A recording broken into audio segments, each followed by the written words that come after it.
Okay, so we're going through a run through some of the Maimorim of hemshech of some Ayin Beis. Is when I get to the beginning, the first Maimor. Obviously the first parak is a sort of an introduction. It talks about the inyan of Keser and different pirushim in Keser, but that's not the main issue that he's going to discuss. He gets back to Keser only later on in the middle of Ayin Gimel. So the main part of the Maimor we're going to start is Sif Beis, or Parak Beis.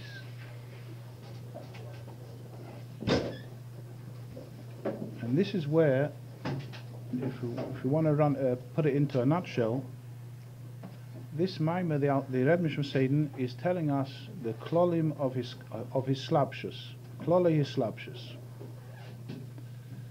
Klole Hislabshus means that the way that the koiches come into the guf, there's a seder of Hislabshus. Biprotius, he explains later, there's two inyanim in Hislabshus, what he calls his achdus and his galus. He explains later.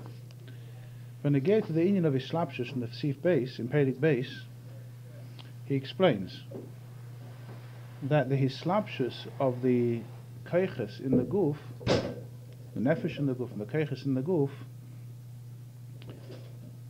he says is not just that the nefesh is mislabesh in the guf, but you also find that the koiches are mislabshim ze bozer. He calls them hislabshus ha-koiches ze bozer. Now if you learn it at the beginning, you can end up with a little bit of a shiloh in Hasbara. When he says the koiches are mislabshim ze bozer, he says, for example, that let's take an example of the feet, right? Everybody understands that the seichel is mislabesh in the head and not in the feet. The koich ha-hiluch is in the feet. Why can't the seichel be mislabesh, the koiches ha-seichel be mislabesh in the regel? Why can't the koich ha-seichel be mislabesh in the regel? So he says pashut, because you have to have a keli which is going to be able to receive this koich. And since the koich, the regel is not made to receive seichel, so it's not a keli to the seichel, the seichel can't be mislabesh in the regel. That makes sense. But when he says the hislabshus of the koich ze bozer, he says that the koich ha'elyon, which is mislabesh in the koich tachton, for example, how is the seichel mislabesh in the regel? First of all, where do we see a moshel of the koich ha-seichel be mislabesh in the regel or in the hands?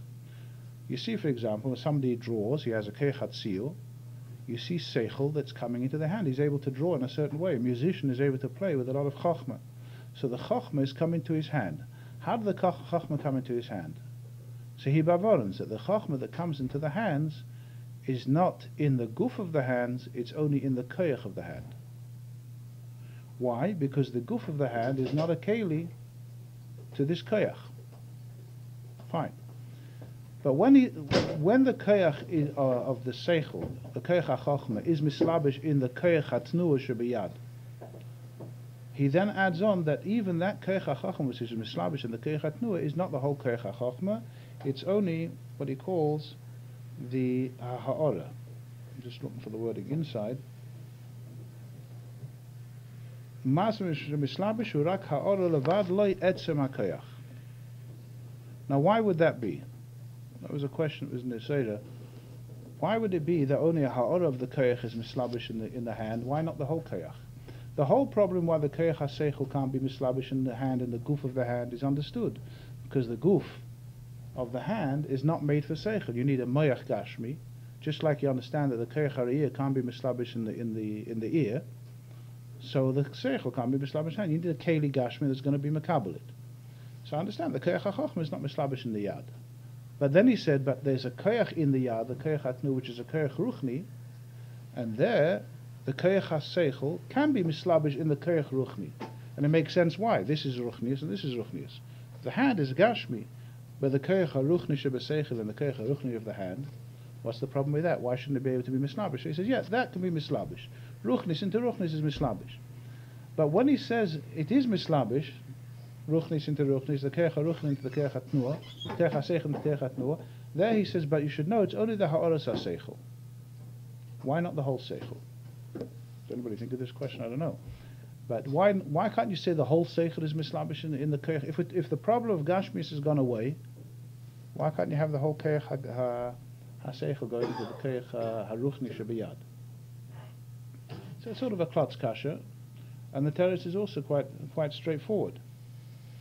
The teretz is based on the yesod that we spoke a little bit in the Hagdama, but it's the yesod of bechlal in Chassidus, and it's negay in the moshul because it's negay in the nimshul. So klal godel in the whole seder of Teres Chassidus, Chabad, bechlal, that everything has to make sense. Everything has to be b'seder v'hadroga. You can't stick something that has no shaykhis with something else and put them together just because they had one shtikul tzad hashavah. Those who have learned, for example, the hemshech of Ranat, right? Lulav Arov Ranat, it goes barichas into a whole shakla if the keiches, if the nefesh has keiches with its seer before they come into the guf, or only when it comes into the guf. Should we say the keiches are all pshutim? That means to say that the oir hanefesh is one oir hanefesh, and it comes into the guf, and when it settles inside this hand, inside the hand, it becomes a koyach hayad. When it settles inside the head, it becomes seicha. When it comes inside the foot, it becomes a koyach hatnur. Or do we say no? There's 10 koyachas to the nefesh, or kama v'kama koyachas to the nefesh, and when it and each koyach has its seer, it's a certain type of koyach, and it looks for a keli that's masim to him. So the koyach seichel is already seichel even before he comes into the guf, and he looks for a guf, for a chelik of the guf that's going to be masim to seichel. So he says, obviously, it can't be that the koyachas are pshutim, and the whole seer is only mitzad the guf. Why not? Because it's too far apart. It wouldn't make sense. How would something that's poshut be all of a sudden nishtana kol tzurosei, kol mitziusei, and take on its seer of a keli? In other words, it's too far apart. Pshitas and gufnias will not get together. You have to say that the keiches haruchniim, mitzad atzmam, have already a shayches to this particular keli, and therefore, when it comes into the keli will be mitzayah, that which is there already. The similar thing over here. The whole hemshech now, this is the beginning, he's laying the ground for what he's going to continue to say. It has to make sense. It has to have some shayches. Things don't come from pshitas all of a sudden to a tziyah. So, if the shaila is, going back to the question, why can't you say that the seichel is mislabesh in the koyach haruchni shebeyad? So he said, no, the koyach haruchni of seichel into the koyach haruchni of the yad can work, but you should know it's only ha'aras ha'seichel. Why only ha'aras ha'seichel? Is also here, this is one of the klolim of Hislabshus. There has to be a shayches between the seichel and the yad. If there's no shayches between the seichel and the yad, and the koyach hayad, even the koyach haruchni of the yad, they wouldn't get together. What has a gemara, a svara in a gemara, got to do with a hand? With the koyach hatnu shebiyad? Is there any shayches between Maman amutel besafik chelkim with the koyach hatnu shebiyad or the koyach hahilach sheberegel? Is there any shayches between the two? Obviously not. So how would this svara go into the hand? It won't go because there's no shayches. So first of all, that's why he says the only chelik of the seichel that will go into the koyach hatnu shebiyad is going to be ha'aras ha'seichel. In other words, you have to find the chelik in seichel which is shayches to koyach hatnu shebiyad, and that part of the seichel will go into the koyach hatnu shebiyad. Meaning, the seichel is not just seichel of svaris in the Gemara. The seichel of a person is kail also the seichel of tnuah. There's a seichel in the person's mind of how to dance with his feet and how to be mitzay with his hand. That chelik of seichel will be mislabesh in the koyach hatnu shebiyad. So answer the question. That is the answer to the question. Hislabshus, the klolei hislabshus means there has to be a shayches between the dover hamislabesh and the mokim that he's being mislabesh. Otherwise, he won't be misachid with him. This is the rule of seder v'hadroga. Everything has to go in an oifen of seder v'hadroga. And this is the rule in the whole seder hishtalshelus, in all the inyanim. It all has to make sense. There all has to be a shayches mi madrega la madrega. Otherwise, remember, that's the touch of the word seder hishtalshelus. Why seder hishtalshelus? There's a seder. In other words, even though there's halakim of seder hishtalshelus which don't make sense in Ganzen. For example, yesh mi ayin. How do you get from ayin, which is not a mitzias, to a yesh? How do you get from ayin to yesh? However long you're going to think about it, and however many biurim you're going to have, there's still a nakud over there which seichel nushi can never understand. How do you come from nothing to something? This wasn't here before, mitamol it's here. It doesn't make sense. But even in the not making sense, we have to be masbeh as much as we can be masbeh. That the ayin which is mahava the yesh is not the ayin of Eirin Sof Shalifnat Tzimtzum. The ayin Shalifnat Tzimtzum would never be able to make a table. It wouldn't be able to make a table? Yeah, mitzad kol yochel anything could happen. It can go straight from atzmus straight down to a table, without anything in between. Mitzad atzmus, or mitzad kol yochel. But if mitzad kol yochel, you can close all this for him. There's no biurim. There's nothing to be mavaya. Kol yochel. You got a question? Kol yochel. We're obviously talking that there's a seder hishtalshelus. There's a seder how it works. So the moshel is in the nefesh. How does seichel come into the regel? So he says, first of all, seichel doesn't go into a regel because the regel is a gashmi. It can only go into the ruchnius of the regel. That's stage one. Number two, which part of the seichel can go into the keich hatnusha beregel? That part of seichel which is shayches to regel. In other words, the seichel of how to dance, the chochmas harikud. Like the Meister of the Spala Zeder, the Yonavi taught him how to dance. There's a chochma in dancing. There's a certain chochma in it. That chochma cannot, yes, that it has a shaykhis to rikud, to regel, so therefore it will be mislabesh in the keich hatnusha beregel. So that's the first klal in klal Hislabshus, that it has to make sense and it has to be shaykhis. And then the mislabesh, the mislabesh can be misached with the levush. That's number one. Then he adds on another klal in klal Hislabshus is that the mislabesh is behisgalus in the levush, as opposed to what? Obviously, if you put on a levush, you're inside the levush behisgalus. How you be if the levush could be master on you a little bit. All levushim are being master. What does it mean that the mislabesh has to be behisgalus in the levush? And the answer is there's two types of hislabshus. You can have a hislabshus where the levush takes over. For example, how do you call the neshama coming down inside the guf? Hislabshus. How do you call the neshama coming inside the nefesh bahamis? Also you call it hislabshus. But there's a difference between the hislabshus of a neshama, of a tzaddik, for example, inside his nefesh bahamis, which is pure, which is nisbaret, lachatchila, and edla nefesh bahamis, and a person who has a strong nefesh bahamis who's mamash behema. This levush can be in such a way that the levush is misgaber and takes over, and the mislabesh is stuck. The extreme case of that would be, it's brought down in many places, would be a gilgul. A gilgul is you have a neshama which comes inside a behema, which is bechlal nishkin keli to this neshama, and he's stuck there. He has no bitu, he has no expression. Why? Because he's not behisgalus. He's in an oifen of nakuda, he's behisalmus inside the guf, and he's not able to express himself in any way. That's when the levush took over, and he's begolus inside this guf. The way the neshama, the nefesh bahamis works out, is that the neshama has the koyach to be mevara the nefesh bahamis, so it's not totally slabshus that the levush takes over. He's still on top, and as he talks about later, the inyan of moach shalit halev, which brings us to the next thing, also in klal slabshus. Moach shalit halev. How does the Rebbe Nishma explain moach shalit halev over here in Perek? Was it? Probably Perek Gimel. What? Still in base? Yeah. Moach shalit halev. When he talks about moach shalit halev, he explains how it is. And this is different from what he explains in Tanya. How does the Alter Rebbe explain Tanya moach shalit halev? In Perek Yud Beis, in Perek Yud Daled, he says that every person, it's sad tevatul dasa, his moach in charge, and he has bekoyach to be limshel beruach tavosai ulis apik. He can be moshel on his ruach tavosai, and he can hold himself back. So even b'shas ma'aser, he's waiting to do whatever it is his taiva from Edom Hazeh. He can decide, listen, I'm going to put it away, I'm not going to do it. Iskafia. That's not the hislabshus he's talking about. That's not the moach shalit halev that he's talking about over here. If you look in over here, he talks about the way that the shlita of the nefesh lekis, the moach on the nefesh bahamis, he says that it's mislabesh is mazbeh to the nefesh bahamis. B'derech pnimi, al yidei hislabshus with masha moach shalit ein ze shlita b'derech hechrech, ki im shepoel chalishus b'hateva shebelev u'mezakchoy.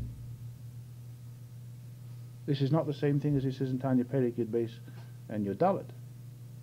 And what does he quote for a source for this type of moach shalit halev? From Tanya, but not Perek Yud Beis. He jumps to Perek Nun Aleph. He says, "U'k'moshekosav v'sev shel bein hatam mipnei shehalev mekabel chayes mehamoach al kein hamoach shalit." We come out. In other words, there's two types of moach shalit halev. There's Moach Shalit al Halev, that the Moach is mislabesh and is masbeh to the nefesh bahamis. You ought to be like this. It makes sense. It's for you better. It's the whole inyan of hisbalus and being mislabesh and explaining to nefesh bahamis. Or should we say like the marshal that Rabbi Malach said, there he was whipping the horses. You have to whip the horses, but he whipped the horses and he says, according to one Geshe, he says, "Darf schmeißen die Pferde als sie sollen wissen, als sie seinen Pferd." Then there was some schmeißen die Pferde als sie sollen werden Eisfeld. There's schmeißen, and then there's being masbeh. You can't be masbeh to a horse, but to nefesh bahamis you can be masbeh. You're masbeh to him that this is not right, this is better, the kus is good, and then slowly the person will change inside, from within. Because the Moach is Moshel on the lev. What does it mean Moshel? He explains because, like says in Tanya, the lev is Makabel, the highest from the Moach. So he's a Makabel from the Moach, so he's going to listen. He's going to change from within. But that's not the same as Moach Shalit al Halev that he talked about in Ayin Beis. There he says that Yachol Himshel Beruch Tavase Ulis Apik, to hold himself in. So there's two types of Moach Shalit al Halev. In fact, you can make it into three if you want. There's Moach Shalit al Halev that he's just poshet behechlis, he's in charge, he tells the Nefesh Bahamis, listen, we're not doing this. Iskafia, plain Iskafia, ruthless Iskafia, without any explanations. What's the word the Fidik Rebbe says? Azoy hishtalshelus. Azoy. This is how it is. You want, aber nicht. Then there's being masbeh. There's Moach Shalit al Halev through hasbara. And there's a higher Moach Shalit al Halev which is not discussed here, Bechlal. They've spoken about them, you'll come across it in different Maimorim, here also later on the hemshech, called the Moach, the Pnimius HaMoach is Shalit on the Pnimius Halev. That's a very high madrega for tzaddikim gedolim with Moach and behisgalus, but there's even a higher level. What's interesting is that we find in Tanya, in another place, alluded to all these madregas. Is there a Tanya here by any chance? Right behind you over there on the table? If you don't mind, thanks. In Perik Lamed Hey, there's an interesting lashon. Reb Leivik is masbid al pi Kabbalah, but just take the simple lashon. In Perik Lamed Hey, when he's discussing about the way the nefesh elokis is poil on the guf and the nefesh bahamis, he says, "Va'af shemahusa v'atzmusa shel nefesh bahamis shebeliboy." The very essence of the nefesh bahamis shehem midei seh haroim adain loy nichlalu b'kedusha. When you're doing a mitzvah, so you say, you're putting on tefillin, for example, b'shas ma'aser, the whole guf is a merkava to lakus. Who's a merkava to lakus? Your guf. What about nefesh bahamis? Is a merkava. It seems so, but the mahusa, the nefesh bahamis, is the same behemoth as before. As soon as you finish davening, he's back to Elam Hazeh. So mahusa v'atzmusa is loy nichlal b'lakus. So he says Mikol Mokim, doesn't matter. He can still become a merkava. Why? He says Mikol Mokim. Me'acha de iskafin legdusha. Listen to the Lashonis. Me'acha de iskafin legdusha.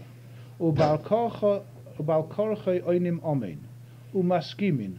Umisratzin. There's four Lashonis. Iskafin legdusha. Bal korcha oinim omein. Umaskimin. Umisratzin nasiyas hamitzvah. Ali deis gabris an nefesh lekis shebemoach sheshalit al halev. The hein b'shor azuba behisgalus, at the time being, the nefesh bahamis is quiet. V'shina is sleeping. Why is there no mania for the hashras hashchin on the person? Because b'shas ma'aser the nefesh bahamis is quiet. He's docile. The behemoth, the horse is not jumping around. He's docile for the time being. But look at these four lashonis: iskafion, bal korchoy, ya'oinim omein, umaskimim, umisratzim. And he says after that, because the nefesh elokis is Moach Shalit al Halev. So you see, the Moach Shalit al Halev actually has four levels. It can be iskafion, he's just being misapik, he's not doing what he wants to do even though he wants to. Rosh Bahamis is kochen zich, but nevertheless he's stopping himself. That's first level. Then bal korcha oinim, where's that expression coming? Bal korcha oinim. We have it Friday, doesn't it say that about Friday night with the malachim? The good malach and the bad malach, and bal korcha he has to say amen. That means he's not agreeable, he's forced to say amen, but at least he's saying amen. He's not like the first one. Iskafia means he's saying, no, I don't agree with this, but he has no choice. Moach is Shalit. Balkocha is already one step closer. Then comes the next level. He says, umaskim eshe maskim. He's become more docile, he's masking to the thing. And the last level is misratzin, he himself wants to do it. That's already a transformation that his nefesh bahamis is also become part of it. So you can see taka that in Moach Shalit al Halev, there's taka many, many levels. At least here we have four.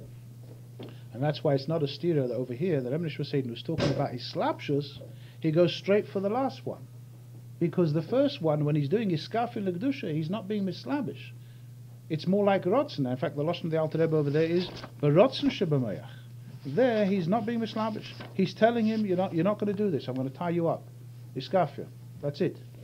You explain to me anything. You tell me why. No, I'm not explaining to you. Rotzen shebemayach. And then there's hislabshus, means you're explaining. How can you explain to a behemoth? If it would be a behemoth like a horse, is one thing. We're not talking about a behemoth like a horse. We're talking about the lev of the person, which is mekabel from the mayach. So there is an inside connection over there. If the mayach is mislabesh and starts talking to the nefesh bahamis in his language, then slowly he will make a transformation from within. That's an inyan of hislabshus. Right. That's when I get to that perik. What level was he talking about? All different levels. In Perik Ayin Beis, he was talking about the first level. He's just doing iskafia b'koyach, and then at the end, with the Rabbi Michoel Golomb is quoting from Perik Nun Aleph, he's already quoting that it is an elefin of pnimis, Hislabshus. The highest madrega, no? The highest madrega, of course. It's not the highest. There's actually even higher than that. There's pnimis Halev. This is a level that's spoken about. You'll come across it in Chassidus, which we don't really understand what it is, because it's only for big tzaddikim, that they have gadlus hameichin, that the lev is bechlal not bebechinas murgish. There's no feelings, there's no hishtalshelus.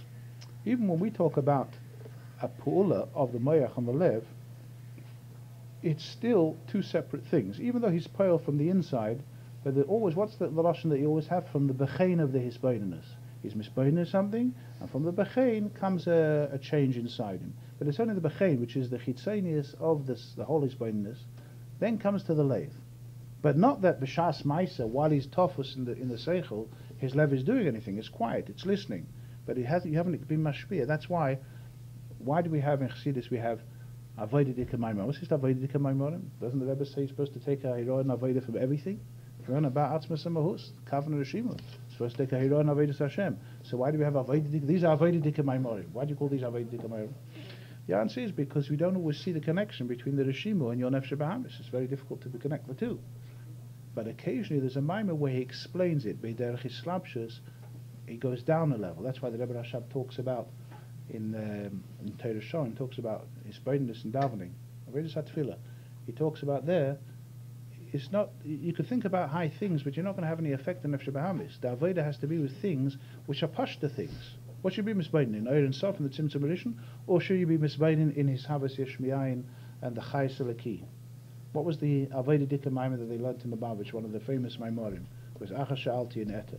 Why Acha Shalti in Eta? Because there he's not requiring you to become Batal B'Metzias.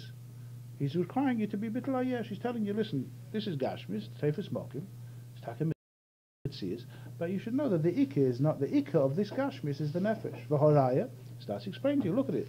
If you take the nefesh out, what's going to be left of it? It's going to wither away to nothing. It's going to disintegrate. So what's keeping it chayes? What's the real chayes? What's the real mitzias over here? The reality of the mitzias is not the gufnias, it's the ruchnias. So you're explaining to the nefesh bahamis in Alpi Seichel to look at things from a more pneumistic view. So it's not bittul b'mitzias, bittul ayesh. There's a mitzias, but it's bottle. That you can take. But if you start being misbeinin in atzmas and stuff is everywhere, so therefore you're bottle b'mitzias, and in bottle ziv shemesh and the shemesh, you start having these Shiurim of a shemesh and trying to work out how the ziv is inside, outside. It's too much for the Nefesh Bahamis. You can't take it unless you're one of the higher neshamas, which goes straight to Atzmas and Muz. But otherwise, most people have to work milmata l'mayla, step by step, seder v'hadraga. So you have to be hislabshus and the Nefesh Bahamis.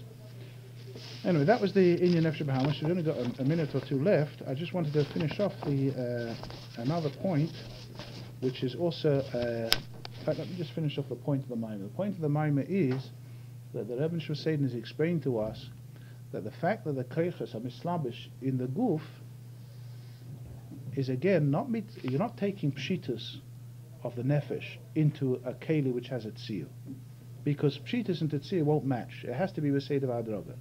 So therefore the maskon, the punchline of this maimah is what? And he's going to repeat it later. The punchline is that the koiches are pnimiyim be'etzim. The koiches of the nefesh are pnimiyim be'etzim. That means they were fixed into the nefesh lachatchila that there's 10 koiches and they're pnimiyim be'etzim. That means they're mugbalim be'etzim. There's 10 koiches mugbalim. And that's why when they come to the guf is merely revealing that which is there already. He's not being mechadish something. He's revealing that which is there already. Now the question will be, so how did you get from the etzem nefesh to the keiches? No?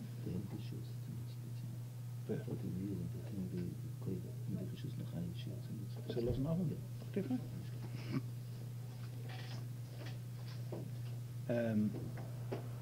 Was I just saying? What's it? Yeah. So the keiches are pnimiyim be'etzem, that means they're made l'chatchila to go into kelim. You're not coming from pshitas to keiches, and the guf is being mechadish etzir. They are pnimiyim be'etzem. The only problem is this is where the mashal is eina doima l'nimshul. This is where the problem. You might think of this problem in a minute. You have to realize a mashal eina doima l'nimshul. By the mashal, how do you get from a etzem poshut to 10 keiches mitziyarim, 10 keiches pnimiyim? He doesn't explain that in the Maimah. Lamaila, how do you get from Atzma Seir and Sof to Eses Sfiras? The Tziyah is the same Tziyah. You have Pshitas Eir and Sof, and inside there are Kol 10 Sfiras, which are the Eses Sfiras Agnuzas, and those Eses Sfiras Agnuzas are like the 10 Keiches, they're Pnimim Be'etzem, and all they have to do is go through the channels of Tzimtzum, and they'll come into Kelim automatically, because it's a Keich Mugbal, a Keich with a Tziyah. And the same thing, it's down to the mashal of the keiches, they're pnimiyim be'etzem, and that's why they come into these chalkei aguf. But the question is, how did you get lachatchila to 10 keiches from an etzem pashut? The answer is by person. There's no explanation. That's how the Eibishter was keveya. The Eibishter was boira, the person with a nefesh, and attached to him was 10 keiches, like 10 ivorim. 10 ivorim attached to the etzem nefesh. They start out kolul, and then the nimshech lachutz. And then you have 10 keiches gluim, and where were they beforehand? They were klulim be'etzim. But the etzim nefesh himself is an etzim pashut. Masha'inkin l'mayla, you can't say that the Eibishter has to have 10 spheres. So obviously by the Eibishter it doesn't work like that. By the Eibishter it works as Eirin Safa pashut. How do you get to 10 spheres? The Eibishter had to be mechadish it in lifnei atzimtzum es spheres agnuzis. Maybe we'll discuss that a bit more next time.